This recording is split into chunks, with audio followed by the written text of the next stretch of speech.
তাহলে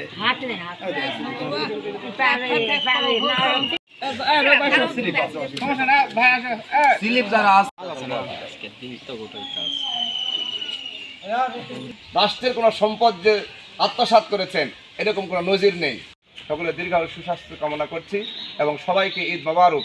জয়পুরহাট সদর উপজেলার সুযোগ্য সেক্রেটারি আমার শ্রদ্ধাভাজন বড় ভাই, প্রিয় উপস্থিতি, আপনারা হয়তো মনে করছেন যে আসলে আমাকে খুব কষ্ট, মানে এই বয়সে দাঁড়িয়ে থাকাটা বড় মুশকিল, আমাদেরই তো দাঁড়িয়ে থাকতে হচ্ছেন। আমি তাদেরকেও অন্তরে অন্তঃস্থল থেকে কি পারি, তাহলে এক সময় দেখা যাবে যে বাংলাদেশ অভাব মুক্ত হবে, অসহায় জামাত ইসলামী নেতৃত্বে একটা সুন্দর একটা দেশ, একটা সমাজ। স্লিপ নাই, নতুন লোক আসলে কিন্তু পাবে না। এর পরবর্তীতে আরো কথা কথা না।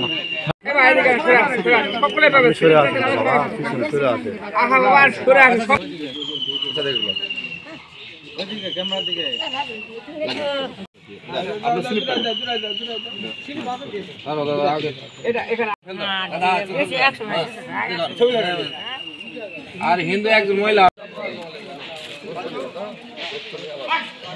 আচ্ছা